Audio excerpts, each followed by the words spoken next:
What's going on, everybody? Welcome into Jacked Ramsays, Danny Murray, Brandon Sprague, and Casey Holdahl, ladies and gentlemen, live from the road in San Antonio. The Blazers are out. This is the last road trip now, right? This is it. Yeah, you get to button it up. Yep, exactly.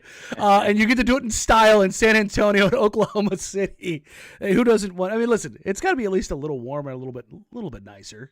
He's got It's very warm here, actually. It's like 65, or excuse me, 85 right now. The only problem about that is, being an Oregonian and being even a fair-skinned Oregonian by Oregonian standards, like, you got to be careful. I like the idea of the heat. I appreciate seeing other people out, like taking shorts on the trip. For me, it's like I'm not ready yet. Like I need to be able to spend some time in my backyard by myself. Gotta ramp up a little bit. Yes. Short, because it's like Channing Frye roasted me once like 10 years ago about I was wearing white socks and shorts, and he's like, "Oh yeah, so you're wearing your shoes sockless," because he was making a joke that my legs are as white as the socks.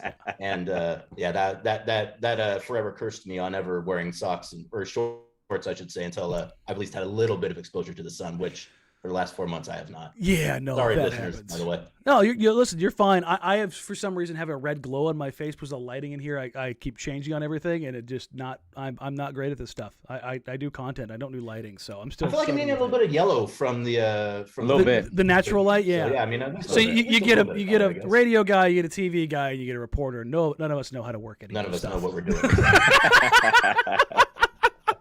Well, hey, man, thanks for coming on. Thanks for joining us. I know we've kind of joked back and forth about having you on. It's been between the pre- and post-game show, it was next to impossible to, arrange anything. A blessing in disguise, Brandon and I decided we were going to pack up the post-game show for basically the last 15 games just because, well, there wasn't a whole lot we were garnering going forward. But I want to start kind of top down because this season has been unlike any other that I've covered in nine years now. And when you look at this season, expectations through Dame's injury, through CJ's trade, into Nurk kind of figuring some things out, into Anfernee Simons erupting on the scene, there's been marks all along the way this season. What has that been like covering all of this and kind of working through those different steps and those different machinations as you get through? Yeah, it's been a little difficult. I mean, obviously, things changing can be a good thing, and from a coverage perspective, a lot of times it's great. I mean, there was I think it was 2 or 3 seasons ago where the team was kind of it felt a bit stagnant, and it was I feel like I've written all the stories that I'm writing now 3 years ago. So in that regard, it's nice to have some turnover, but when you have as much turnover as the team has had, and when a bunch of guys aren't playing, that does make it a bit more difficult. And just so for an example, it's there's been 3 different instances this season where I was okay, I'm going to write about this guy. And then 2 days later, he's injured and he's not playing anymore. And then it's well, does it really make sense to do that? So from a broader seasonal perspective, it's not it was ever great covering it anyways, because the team never really didn't get off to a good start. And, when Damian's in and out of the lineup, and I think people kind of, particularly after the way the playoffs went last season, you obviously have a new head coach in Chauncey Billups. You end up moving on from Neil O'Shea. And then, even from my perspective as well, Chris McGowan moves on. And so then, so you've got a bunch of different people in the organization now. And, part of it is kind of figuring out kind of where they're at and kind of what are the things that they like and they don't like. And not that necessarily defines the coverage, but, working with new people, particularly people who are important in your organization, it takes a little bit of time to kind of figure that out. And then you got the team that's struggling as well. And so I would say until Ant really took off, it was pretty lean on kind of trying to figure out what you're going to do on a day in, day out basis, because it's Damian's obviously struggling. So that's kind of not a great story. And then CJ's out, with COVID or with the lung thing for a while. And so that's difficult. God, I totally forgot about that. Yeah. And then, Nurk is a guy too, where it's sometimes you get Nurk, he's awesome. Sometimes you get Nurk and he's not as stoked. And so, that can kind of define the coverage. So there really wasn't, and as someone who, works for a team and generally tries to keep my coverage, not so much I don't make things positive that aren't positive, but I try to focus more on the positive things, I guess. And when there's not a whole lot of those things, as, particularly, in the first couple of months of the season was the case, that can make it difficult to kind of get through a season. But, once once Ant really kind of came on, that really gave you kind of something else to figure out. And then once the trade happened, obviously, you know, we didn't get a whole lot of time with both Justice and Josh playing, but, you know, for that couple weeks, that was pretty great. And then obviously they win those 4 games going into the All-Star break, and you're like, hey, man, the second half here might really turn into something. And then, you know, it kind of goes the other direction. So, you know, I think from a coverage perspective, you kind of lower your expectations. But I guess the other piece of that too is that, you know, it's been so bad covering the NBA for the past couple seasons that even just being around this season and being able to talk to guys in person, not over Zoom, like that in and of itself felt like an improvement. So while it maybe wasn't as good as it was like 3 or 4 years ago, it was definitely better than the last 2 years. And, you know, that's better than nothing. You're going through everything, Casey, and I think me and Danny are doing the same thing of like, oh yeah, I forgot about that. Oh yeah. And I'm curious, like you're in it day to day. We do the podcast on our own time. Like you're there every single day. How many seasons has it felt like for you in one season? Because everything you're saying, I'm like, felt like, probably like 3 seasons. And it really, because it's been like the start of the season and Chauncey Billups and kind of what is that going to look like? And then Damian's injured, and what are we going to do? And what is this going to mean going forward? And then CJ trade transition to a team that's really preparing more for next season than this season. So like it really has been in kind of 3 distinct parts, and it's really felt that way too. And also just the flow of the season this year in terms of the trips, like this is our 3rd straight 9-day trip. And usually like it gets broken up a bit more. So usually, you know, you got like a 2-gamer here, maybe you go out for 10 days, you're home for 10 days, you go back out for 3 or 4 games. This year, it was like we were home a lot in December. We weren't winning much in December. And then we were home a lot in January. And then it feels like since January, it feels like we've basically just been on the road the entire time. And that also kind of makes the season feel a bit longer as well. So when you're traveling consistently with the team, like the way that the NBA puts together those road trips really does kind of impact the way that the season kind of feels to you. And particularly this year as well, we're staying over in a lot of places. So that kind of extends it out. Practices are still kind of hit and miss. So like when you're on a trip and you're like, yeah, I'm out here, I'm going to get some good stuff. And then, you know, you have like 1 practice over the course of 10 days and you're only covering games and the games aren't that good. So then it's like, well, what am I doing? You know? So like all those things together kind of leads it to feel a bit longer. But also like now that we're here at the end, basically, and obviously this is the last trip, we got 1 game at home and then we're done, you know, you do start to look back on it and be like, oh yeah, I'm the same way as you guys. It's like, oh yeah, I forgot about that. And oh yeah, I forgot that they won those games. And I mean, but also on the flip side of that, I'm doing the podcast with Brooke sometimes and I'm doing my little recap thing. And I was like, and the Blazers lost by 25 to I don't remember who we played last night. I just remember they lost. So like, at a short circuit for a split second. You know, in the second half of the season where, you know, the results have not really been what you would hope, it just takes on less of a significance. And when you're covering a team, like, you know, I think it's hard for the work not to belie kind of where the team is at. And when the results don't matter as much, it can kind of be tough to figure out like, well, what are the stories that do matter? Yeah. Trying to find the things that matter is, I mean, Brandon and I are doing this on the side basically, and it's difficult for us to do it, let alone doing it day to day, as the job. Talk to me about. Oh my God! I just became a media member. I just said talk to me. Well, and you also just crossed a potential line there. People hate the tell me about. Yeah, I know. That's what I'm saying. I literally just did it. I literally just did it. I am a staunch defender of the talk about question. And I'm not saying it's a good question. Yeah.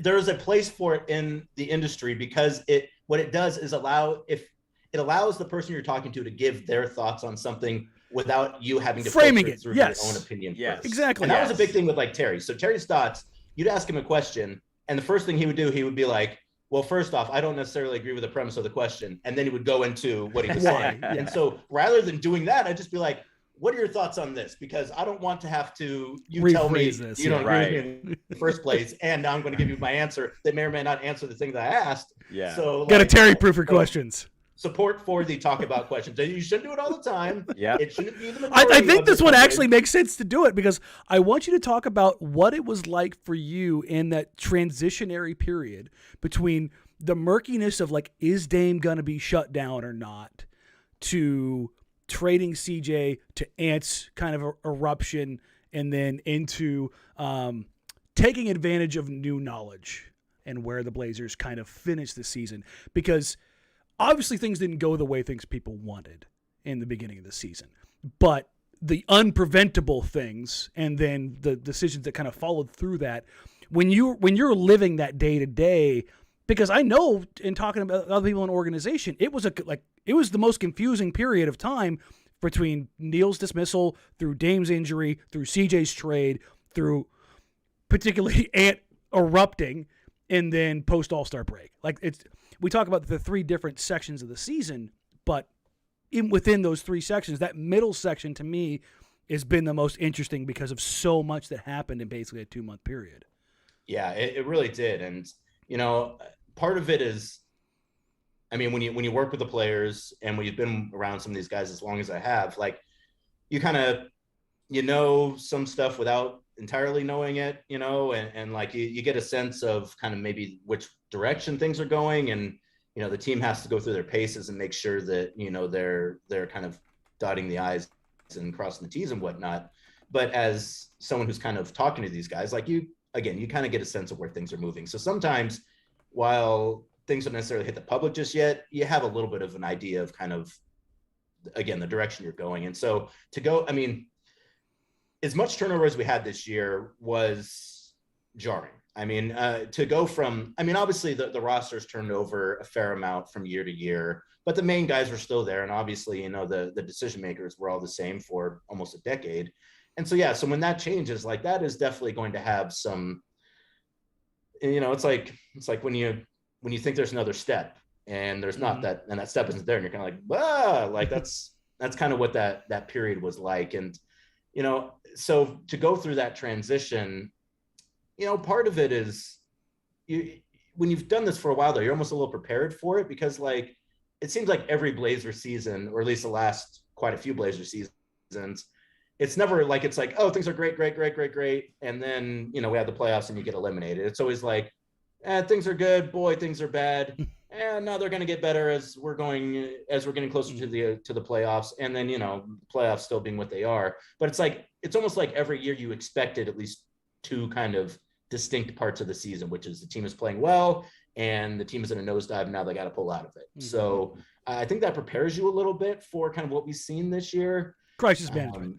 But also too, like, when you just have so much change and so much, I wouldn't even call it turmoil, but just churn, like you almost get a little numb to it at a certain point, because a lot of times too, it's like the games keep coming, and that's kind of one of the things about the NBA is the games keep coming. And so it's almost like, while sometimes it can feel like it's just like a waves that you can't stop from crashing, it's like, well, we just got to move on, because we got to move on. And that can be kind of a bummer sometimes too, because you want to kind of sit and feel things, and you want to, like, when things happen or people leave an organization, like you want to have a feeling about it for a bit, because you're human, and you dealt with a lot of these guys for a long time, so you have relationships with them. But on the other hand too, it's like, well, there's a game tonight and we're leaving for a trip tomorrow, and so it's like, you just kind of keep moving. And I think that's really the biggest part, is that while it is up and down and like things are distinct at times, like, you just got to keep moving. And it's the off season where you kind of sit back and think like, boy, I wish I had done this better, or man, I wish they had done this, or boy, I'm really glad they didn't do that. That's kind of when I start thinking about that stuff, because during the season, it's almost like you don't have a chance to. It's like, again, there's just another game. Yeah, it's really odd, like the CJ thing. Like, he's here, he's gone. Hi, CJ, bye, CJ, on to the next thing. And it's like a dude with that organization for that long. It's crazy how fast that goes. I'm curious, because we've talked about how many different versions of the season there have been and where they're currently at and where they're going. Despite everything, not having some great results the last few games, you listen to Damian Lillard do a podcast interview with Shannon Sharp, or, you read quotes from some of the younger guys. The outside perspective from my view, and Casey, you're inside, so I think you can paint a better picture. Is like, it feels like despite what's going on, there's this weird like breath of fresh air. We know we're going to be right back into the playoff picture next year because everybody's getting right. And this just didn't go our way this year. Whereas like sometimes on Twitter, I think people can skew it and go, well, I don't know how to feel about next year. Whereas I feel like the players and maybe even people within the organization feel drastically different. Do you feel like after the dust has settled on a lot of big moves and changes, does it feel that way for you or people around the team of just next year is going to be so drastically better and different than what we're currently going to that I think people are starting to feel good about it? Absolutely. And I think that speaks to just the calming presence of a new plan, because basically, the Blazers kind of did the same thing for the last 7-8 seasons. You got Damian, you got CJ, you got Nurk, and then you kind of throw in some stuff in between and hope that it works out. And I think particularly after obviously the way things went in the playoffs last year versus the Nuggets, you lose that series and then you don't make a ton of changes going into this season. And so I think for a lot of fans, it was like once they got eliminated by, a severely undermanned Nuggets team, and then they don't do a whole lot other than make a change in head coach. It's like, I think for fans, they're like, well, this is kind of the same team. We saw what happened last year. We saw what happened the year before that. Like, what are we to expect here? And I would say too, even from like an interest perspective, and I think probably some of the numbers bear this out, even at the beginning of the season when they did have everyone, like there just wasn't the same interest there that there was in past seasons. Cause I think people were a little like, maybe not tired of it, but just like, we know what this is, Yeah. Yep. And now there's one, it's obviously somewhat of there's a plan that Joe Cronin, I think we know kind of has a plan. And I think you see with the moves the team has made, you understand like, okay, they have an idea about what they want to do moving forward. And is it going to work? We hope so. Maybe it won't, but there is a plan in place. We're going to try something different. And we haven't tried something different in half a decade.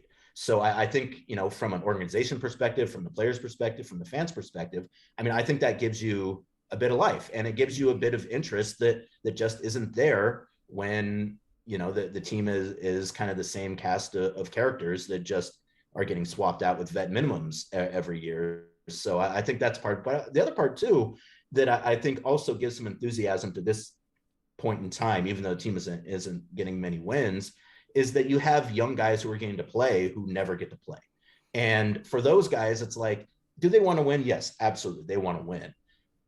But they're, and I mean this in the nicest way possible, not like a kind of like, oh, these nice young kids, but like they're happy to be out there, like they're getting their opportunity now.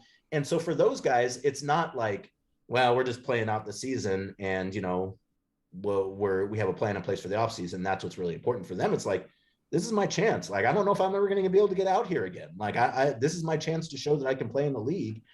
And guys like that are just, their enthusiasm is not necessarily dependent on like, well, what is the team going to look like next year? Or are we going to be able to get wins this season? I think winning games or losing games and not getting blown out for them is like, hey, we're making some progress here. And so I think that also gives a little bit of, it kind of lifts people up a little bit where if it was, the basically the team that started the season, if they were in the situation now, obviously, that would be pretty bad, but it would feel different too, people would have a much different feeling about this team if it was Damian, CJ, Nurk, and, we're going to finish 11th in the Western Conference standings this season, then Damian's out, Nurk's out, Josh Hart's out, Justice Winslow's out, and Ant's out, and we're losing these games. Because now it's like, well, we know we have an Ant. We know we want to keep that guy. Nurk has looked like he's getting back into kind of the Nurk that was his best self. We've got some picks that we're excited about, and Blazer fans love the draft. So like that, I think also gives like a feeling of like, hey, like this is something new. And I've seen kind of this show before. And while I like it, I can only watch reruns so many times before I get a bit bored with seeing the same thing over and over again. So like, I do feel like, at this point in time, I do feel like there's definitely a feeling of optimism because it's like, okay, we've tried something, it didn't work. Now let's try something else. And we have a solid plan on how to do that. And so I do think that gives the end of this season a bit more life and a bit more interest and just doesn't feel as negative as it would have, again, if this was kind of the team that started this season and they just were kind of limping to the playoffs, which we've also seen before too. So I think we'd probably seen enough of that. And again, and if nothing else, it's going to be different. And, you know, that's exciting. One of the things Brandon and I were talking about really when the season started, where the vibes were just not good. You could just sense it, regardless of team construction. It just, the vibes were not there. The opening statement by Dame was just like, I never imagined Dame saying that to him. It's going to take us a few games. Be patient with us. I was like, oh boy, that's not a way to start a season. Unabashedly, even though they may not be as competitive as they want to be right now, the vibes are back. You've got young guys in Watford and Brown who would not have touched the floor in other circumstances. Josh Hart, I think, brings a ton of vibes back. Macklemore, having him mic'd up the last couple games has been hilarious because he's just pure vibes all the time. When you look at this last third of the season, what has it been like to watch the young guys kind of flourish and shine? And unfortunately, Trendon picks up the knock, but to watch the young guys get out there and show that these are some things that I can do, because regardless of who the coach is, whether it's Terry, whether it's Chauncey, they hit this organization really for the last 10 years has had the onus to win. And developing guys has been a secondary part of that, unless your name was Damian Lillard, CJ McCollum, and really, LaMarcus had already developed at that point in time. But otherwise, unless you were one of those guys, you weren't really getting on the floor unless you showed you had it. Gary had to claw tooth and chew to get on the floor. When you look at those young guys, and even the new additions, Keon Johnson in the last couple of games here, what has it been like for you to kind of get that little breath of fresh air, but not only that, to have the youth back out on the floor, which really we haven't had a youth movement in Portland in a decade? Yeah, no, it's been great. And also it's been a transition for me, because you're exactly right. Like, we have not played young players in some time. And, and I think part of it is, we're in a different situation now. We've been since Damian's rookie season with the team, very unlikely to go to the postseason. I don't know if they've been mathematically eliminated yet, but I think we're there. The play-in makes it tough, because obviously, like, everyone is when you still in. I think everyone but the Thunder and Pistons are out now. So exactly. So like that piece of it has been great. And so for me, I've had to not so much relearn how to do the job, but like take a different approach to it for sure. Because, my thing is kind of more like, having spent time with a lot of the vets, like using those relationships to kind of tell those stories. And in general, those are the things that people want to hear about. So to take it from a different level and really approach it more from a development perspective, and talking about kind of the things that the team wants to get accomplished while not necessarily getting results, that has been a transition, because we haven't really been in that situation since, they lost 13 games straight. And even then, like, it was like, well, we know what it is. Guys are injured. We're gonna, take a dive here and then come back better. And they did. Mm-hmm. But, this season, to have like the level of young guys playing has been fun. And it's like, it's a good reset too, because it also reminds you, like, hey, like, from my perspective, I think my coverage was probably getting a bit too focused more on like the upper part of the depth chart. And I think I actually even put in kind of my goals for this season to be like, I need to get back to kind of getting more into these grassroots coverage type stuff. Exactly. And, when you're a playoff team and you have vets, like it can be hard to kind of carve out that time sometimes, because also, to your point, as you were saying, they weren't really playing a whole lot. So it's like, if we're not talking about how you're playing, what are we talking about? So to have those options now has been fun. And again, like it's also, I've found it's a little bit hard to get to know guys unless you have cause to talk to them, because, like, if you're not playing, again, like, if you do something fun or I notice something, like, I can write about that, but it's like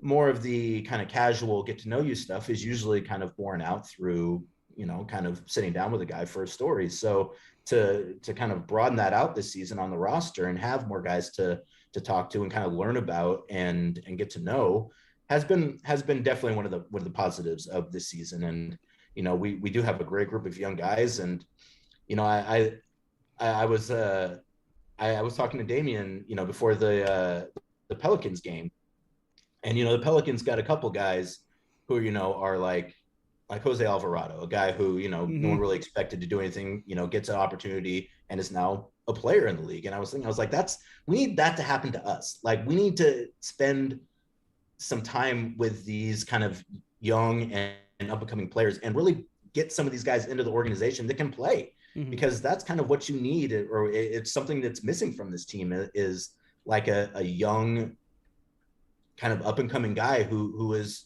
trying to go out and get it and prove himself and show that, like, he's not only just a guy who can be at your end of your bench, but that can really play. And so we've seen that a little bit. I think a guy in Trendon, is someone who I don't think we hadn't done much with two-way guys anyways. And even the two-way guys that kind of like, I assumed that they would bring back, they ended up not bringing back in previous seasons. So if the season doesn't go the way it goes this year, like a guy like Trendon is like, it's hard to see any way that Trendon ever gets an opportunity to show what he can do. No. And now he has got that opportunity, and I think the team is going to be better for it when they're able to reload, because now they'll have some guys that the 7, 8, 9, 10, 11. And they converted a two-way contract to a real contract, Casey. Right, which I don't think they've done. They hadn't done that before that. That's a good representation of like, that's what you get from times like this, and that can be rewarding as well. And again, it doesn't necessarily bear out in terms of wins right now, but one, you hope it will at some point in time. But two, it does give you a chance to just like reconsider the way you play and reconsider kind of what are the areas we might need to address that we had guys on our roster that we didn't necessarily even know could have done those things. So I think that's definitely one of the real positive takeaways from the season is like, yeah, it didn't really go the way you wanted, but I think you probably end up with 2 or 3 guys who you do feel like, hey, this guy can play and this guy is worth keeping around. Whereas before, again, it was like just a constant rotation of like, well, this guy can play a little bit. You and I have talked about young guys over the last 7 years.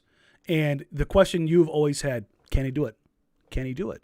Like, because you just didn't have room to get guys on the floor. Yeah. And you could see Gary had a little bit of juice. You could see Ant had a little bit of juice. Like, you could see these guys that were there, but that opportunity now, even, I mean, Ant being a first-round pick, Gary basically being a first-round pick, just, at the front end of the second round. But you get guys, like Watford on a two-way deal or Greg Brown late in the second round. Those guys would never, ever have been on the floor in a regular season, whether it be Chauncey, Terry, it doesn't matter because of the way this team is built up.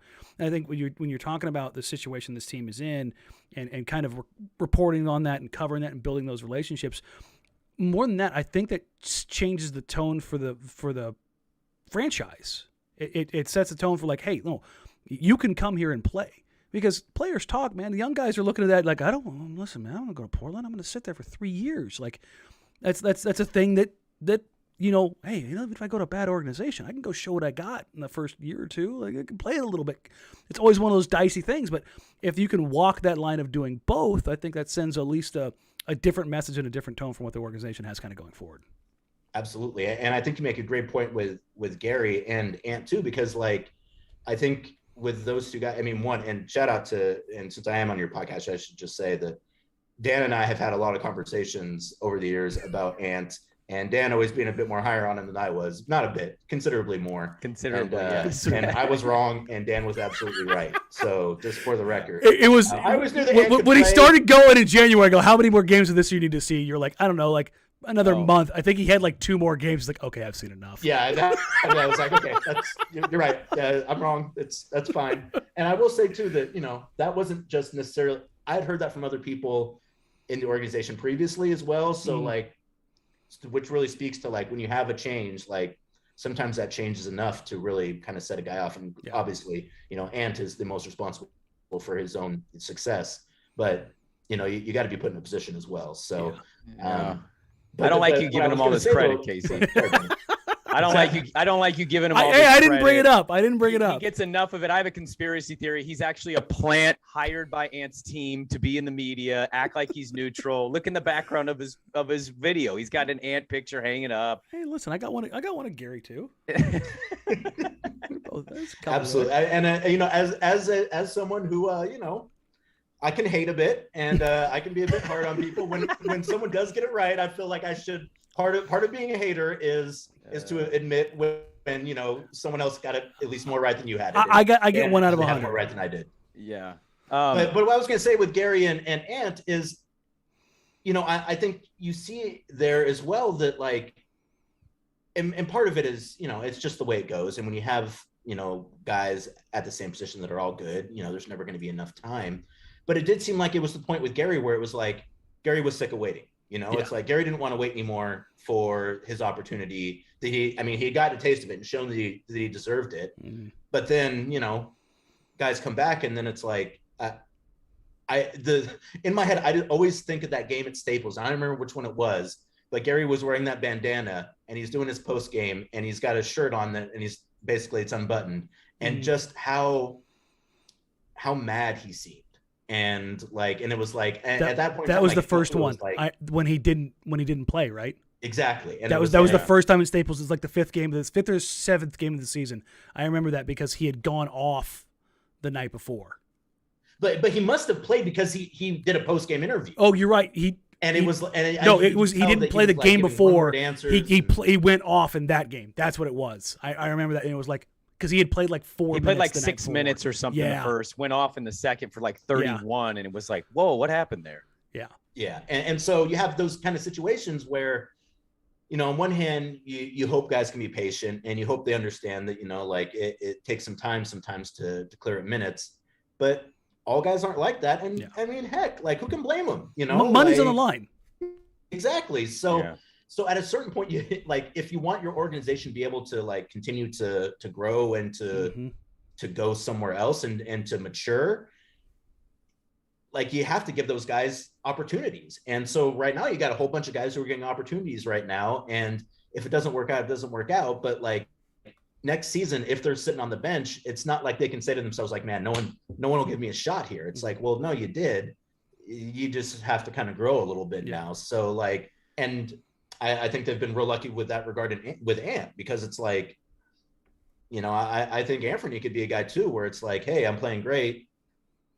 CJ comes back. I'm kind of not out of the rotation, but like, I don't have the same minutes again. And then it's like, well, how much more can you ask a guy to kind of wait in order before he kind of takes that step? And so again, that's another one of the positive things about this season is, if nothing else, you do kind of get to reset kind of the notion of what happens in Portland, because you're right. Like, it's always like, rookies don't play in Portland. Terry Stotts even play rookies. And I mean, Chauncey, his whole thing is like, I want to give these guys confidence. And, you even had Drew Eubanks talking about that last night, a guy who's been in the league for a couple seasons.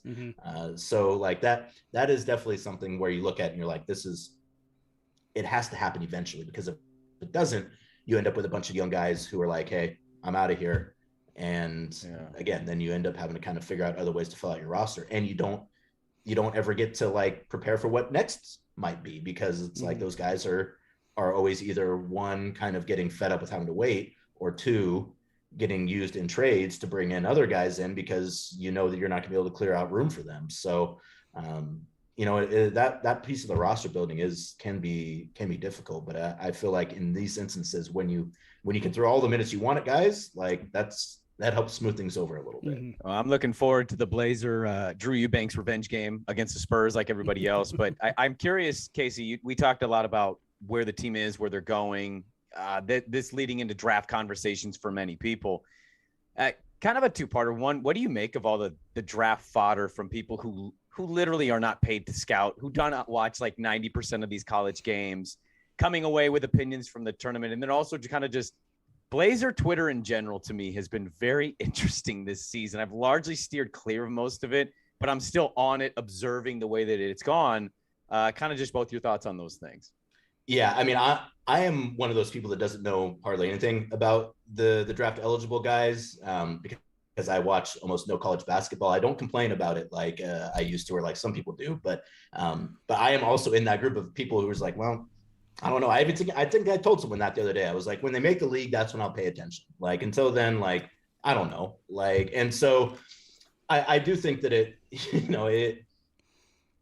you get a sense of how hard some of these evaluations are, because like you have a whole bunch of people that are watching these things and like, hey, this guy really blew up in the tournament. And then it's like, well, you're going to draft this guy or not, or even the other day, people talking about like, well, why isn't Drew Timme going to get taken in the first round? He's the best player on the number one seeded team. So draft is. I understand people kind of having strong opinions about the draft because, everyone wants to be the person that knew before anyone else knew that this guy was going to be great. And that's just I think part of that is, a lot of social media is kind of based off of the notion of like, I know things and I'm going to carry it out to its odd conclusion of I'm right no matter what. And so like part of it, I feel like is just riding for your guy. And as far as like Blazer Twitter goes, like, I don't know, like this season for me too, I've tried to kind of not pay as much attention. One, just because, the nature of the season, but two, just, I feel like the last season with Terry got pretty toxic, and it was just like, and again, like I don't even mean that negatively. Like I understand, and you want people to be passionate, and you can't necessarily be like, we've got great fans when it's good, and then when it's bad and they're still passionate, but maybe kind of negatively passionate. I don't think it's necessarily fair to be like, well, that's unfair to the team or whatever. It's like, well, you want people to care. It's just we haven't maybe done what we need to do on our end to make sure that passion is being applied from a positive perspective. So, but I mean, like, I feel like it's gotten a little better this year. I feel like people have taken, I guess that's the other part of, we're talking about kind of whatever positives you can take from this season. When you remove the expectations, which, obviously after the All-Star break, I think, people kind of saw what was happening and knew that like, there's not really an expectation here. I think that lets you kind of, the release. Exactly. Like you free yourself from those expectations. And I also think too, that like, I would guess that over the past 5 or 6 seasons, there's probably been a good percentage of fans who would have rather not seen the team make the playoffs in maybe 3 of those 6 seasons. And so for those people, it's like, well, we're not making the playoffs this year, but that's okay. Cause I didn't want them to make the playoffs last year because I didn't think they were gonna be able to do anything. And I was right. They didn't. So I think that, you got to kind of take it for what it is. But I do also think too, that like, I learn things from people on Twitter who pay more attention to college than I might. I learn kind of about perspectives that I maybe haven't considered, or just kind of where people are at in terms of their fandom through Twitter a lot of times. And that's stuff that I wouldn't necessarily be exposed to. And, the other piece of that as well is that, someone who's, I'm turning 42 here in a month, like my circle of friends and influence is probably a little smaller than it used to be. And so like, I don't really mind kind of some of these interactions, because it's like, I want to know what people who are 25 think of this team, or who are 35 think of this team, because I don't have a whole lot of interactions with non-players who are 25 years old. So like, for me, it can be grating sometimes, but I would say this season, and again, I don't know if it's because I've stepped away from it a little bit, or just because, once they let Terry go, it kind of removed that whole. I think the nature of the discourse has changed even before the transition. Yeah, good. I mean, that's good to hear that as well, because I felt that way too. And again, it just seemed like it was almost one of those situations where like something has to happen here in order to kind of let some of this pressure that's been building in this kind of fandom for a while. And, I think moving on from coaches and executives does that, and from players too. I mean, you guys know more than anything with CJ coming back. And, I remember one of the last, I feel like, good stories I wrote about CJ was, it was early in the season, and he had a couple of great plays back to back, and he was like yelling at the crowd, and he was like, "I'm still here." Yeah. And I was like, "What do you mean about that, CJ?" And he's like, "What do you think I meant about it?" And I was like, "Well," that's the most CJ answer ever, by the way. I have some assumptions about what I think you're saying. Exactly. What I think you're saying is that a lot of these people here want you gone, but you're still here. And he's like, "Yeah, that might be what it is." So like, when you have a guy who was polarizing like CJ, which is so weird to say that CJ was polarizing, but just like the space that he inhabited more than like the player or the person himself. Yeah. When you have all those things kind of change over, and those were real, I think probably like kind of friction points for people on social, those things all go away. And I think it maybe, it kind of resets the deck a little bit, both in terms of obviously what the team is doing and kind of the way that people view the team. So, I don't trust many people when it comes to draft knowledge, but that's okay because, again, when they get on the Blazers, that's when I'll pay attention to them. I don't necessarily have to pay attention to them if they end up on the Kings or the Thunder, at least not for a couple seasons at least. So, I'm a little lucky in that regard, I guess, Brandon. Casey, I'm going to ask you something here. I'm going to give you the power. Who are you sending to the draft lottery? Oh. Who is the lucky token that you send to the draft lottery? And let me add a caveat real quick. If they offered it to you because everybody else was like, I don't want to go, are you excited about doing it? Or are you kind of like, I don't know if I want to be that guy up there next to insert whoever exec? You don't want to be up there next to the Cavs owner's kid? Yeah, exactly. I wouldn't mind that. If we were like picking like where we're at now, if we were like the number one worst or best odds to get the number one pick, I would maybe rethink it a little bit then, because if you fall out of that spot, you're gonna feel like you're to blame. You're like, I was the jinx. I was exactly. the reason we didn't get it. Yeah. Gosh, who? Because we think Dame's gonna go. We're just throwing it out there. We have no idea. We're just throwing it out there that Dame's gonna go. He was telling me about some of his offseason plans, and I don't think he's probably going to be the one that goes. Okay. He's got a few things going on this summer, and I don't know that he'll be in Chicago for that. But that's only a month away from now, so maybe. But gosh, who would I send? Is it an executive? Is it a player? I'll say this. I think it would be fantastic, and you may not be able to comment on this, but I'm personally rooting for Joe to go, and it still says interim GM at insert team that might have top 3 pick in the I mean, I think Joe's had a pretty good role here, so yes, Joe would definitely be a person I would consider for sure. Yeah. And Joe seems like a guy who, like, the universe can't be pissed off at Joe Cronin. Yeah. Like, I've done things that the universe could be like, you know what, let's punish this We guy. need to make sure the basketball gods will be spiteful here. Exactly. Okay. Like, Cronin is, I can't imagine that the Cosmos would have any, like, that Joe Cronin, he really shouldn't. So, like, he'd be a pretty good.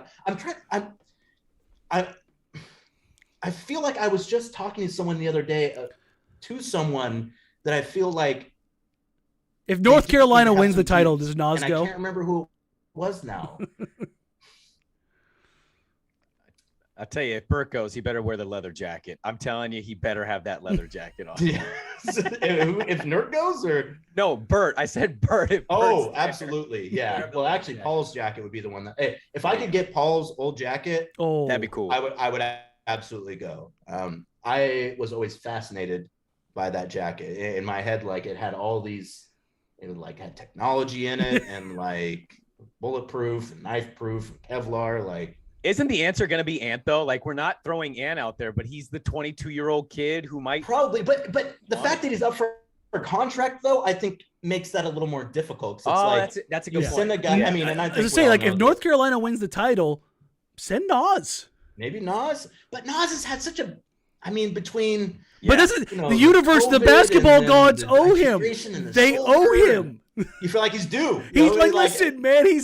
He would get knocked unconscious in Florida, COVID, losing that weight, tears the shoulder. I mean, man has been through the ringer.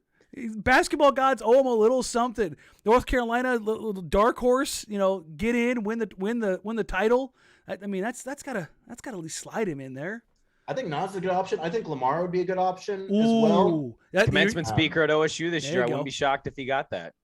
Exactly. And I mean, because again, like, Lamar is one of those guys where it's like, you can't say anything bad about Lamar. There's no way that Lamar doesn't have any bad juju coming his way. So, like, if nothing else, you got that squared away. People like being around him. I think Lamar would be a good option too. Yeah. Now, I know Lamar doesn't really like to go out a whole lot, so like getting him on to Chicago after the season is over, and I know he's got quite a few other interests as well. But maybe Lamar, if you're watching this, I'm going to recommend that they send you to the draft. I almost think, Casey, if he doesn't like to get out, like, you almost have to entice Lamar with like community service. You got to be like, Lamar, You go to this thing and 10 kids are getting a scholarship to a camp this summer. Like, I'm there. I'm in. He'd be there. Yeah. He'd be there. So that's a pretty good option too. Man, I wish I could remember who. It's gonna drive me nuts now. Are you prepared if it does hit top 3 for what that does? No, I'm not. No. See, you've been with the team now for how long? This is it's been 15 years, 16th season, I think. So Greg's second year. Well, no. So Greg's draft. So I joined the team in December of Greg's rookie season. Okay, so you weren't there for the lottery I was working draft. for Oregon Live yeah. when they won and I was at whatever it was, Billy Ray's or whatever, when they had that party and Barrett, was like lost his mind. Yeah. And I remember like my computer was like in a window cutout, like kind of like a bar has, Mm-hmm. and and so I remember distinctly that happening, and I wasn't ready for that either. But yeah, no, it would be. I would get ready for it pretty quickly, but I also feel like too, like the part that I can control, or the small piece that I can contribute to the draft lottery would be assuming that we are going to get the worst possible pick, because I feel like someone like myself is like, it's not going to happen. Just drown it in pessimism. Yep. Works line like Yep. If I can do the anti-jinx, like I feel like that's the only part where I can really be helpful. So that I will probably go into just assuming that the worst is going to happen. And I'm a Blazer fan, so like that's kind of it's your life, right? Kind of anyways. So, right. But yeah, no, I think that I would not want to go if we were at the top. If somewhere in the middle, yeah, I'd be willing to take it. I do feel like I have some. I can't will things to happen, but like I do feel like I have a good respect for how to at least put yourself in a position to get a little bit lucky, like to appease the basketball gods. Exactly. Like I try to. I take very specific steps to do. Do you pull out the Holy Jordans? Things. Exactly, and so like I think that might be helpful. But again, you don't want me up there. I feel like you walk across the court in a post game and you pick up as many wet spots with your shoes along the way to take care of the court. Like you're doing everything you can. I do pick up there was a story the other day about at Google, like they if you pick up garbage or whatever, they make a note of that in your personnel file, because that means that you're someone that's doing it for the team and not necessarily for yourself or whatever. And it was something like that. And I was like, I've been cleaning up stuff on press row for years and years now. I clean my hotel room before we leave, generally, not like a full clean. I wipe down surfaces. I make sure all of the linens are all in one place. So like, I try to help out where I can. So yeah, like good karmic energy into the universe. Yes, exactly. But the one thing I do, Brent, I always make sure to step on the tacky paper that's on the court, because it makes me feel like I'm like, you're checking in. I'm playing, exactly. Like I go on, I take 2 steps and I walk. I do the other one, I walk, and I keep on going. So I'm always questioning if someone's ever going to ask me like what I'm doing there, anyways. Because like if I was like Mark Mason, I'd be like, dog, like get out of the way. Your shoes are fine. This is for the players. Get out of here. Oh man, I love that. I love that you told us that. All right, we're gonna get you out of here on that, because you and I we're both prone to talk way too much. So thank you for joining us, man. We really appreciate you, guys. You can follow Casey on Twitter at @chold. Your handle's the same on Instagram too, right? It's Casey Holdahl. That's right. I thought yours was like mine. Real quick, Danny, I need to give him a shout out since we have him, because I meant to text him and I forgot. Eric did a really smart thing. CJ coming back, send me your favorite CJ memory, and it caught on. Like everybody was quote tweeting it. Holdahl is a marketing genius, because Holdahl has great memories. So what does Holdahl do? He quote tweets Eric's tweet with just a direct link to the Instagram. He's like, you know what? If I'm going to send some memories out, I'm linking it to the other account too. Brilliant. Well, and usually I don't like it, because it is kind of taboo to put Instagram links on Twitter. Like people in social, that's like Amara probably berated you for that. Exactly. But that was one where it's like, I didn't know if I had that photo on my computer anywhere. So, and really more the fact that CJ was like, I want to be more like Casey Holdahl, which I'm sure he was making a joke at the time, but I'm just going to go ahead and assume that he actually meant that honestly. So that's what I want to make sure. But thank you, Brandon. I appreciate that. I am trying to expand the brand. And if you're going to follow me at this point, I would say follow me on Instagram rather than Twitter, because you don't want to Right. You don't want to hear my dumb thoughts on Twitter. Casey has tremendous pictures. That's the thing you need to know. It's between you and Gulliver for the best media pictures out there. I don't think. I think you two are the king supremes. Ben's good, and Ben has a better eye for it than I do too. Actually, like Ben has a better idea of this is going to hit more than I do. It's nothing but bangers, man. It's impressive. Well, hey, enjoy the road trip, the last of the season. I'd say this in a kindest manner possible. Enjoy your May, because you're going to get a May for the first time in 8 years. Holdalls are going to Disneyland. Beginning Nice. Yes. Wear the sunscreen. It's going to be hot as hell. I'm ramp up now. Probably the next time we'll actually physically see each other is Vegas, because the Blazers will have a draft pick and we'll both be down there covering. So, and shout out to having first round picks to cover in Las Vegas. That is a lot. Gets more a little fun dicey otherwise. Than the opposite. Yeah, exactly. Well, hey, man, thank you very much. Enjoy the day off in San Antonio, or San Antone for KC there. Again, folks, you can follow him on social media at CHold on Twitter, at Casey Holdahl on Instagram. You can follow us at Danny Meringue, at Brandon Sprague, at Jacked Ramsays. And you can email the show, jackramsays@gmail.com. Like, rate, review, subscribe. Help us grow the show. If you're watching here on YouTube Live, please subscribe. Hit the button. It's free. It's easy. If you're watching on the replay, subscribe. If you're new, if you're old, otherwise, we appreciate you. We love you. You can get the replay wherever you get podcasts. It'll go up live after that. Until then, take care. Talk soon. We'll catch you guys tomorrow night for the live watch party. Casey, thanks again for joining us, man.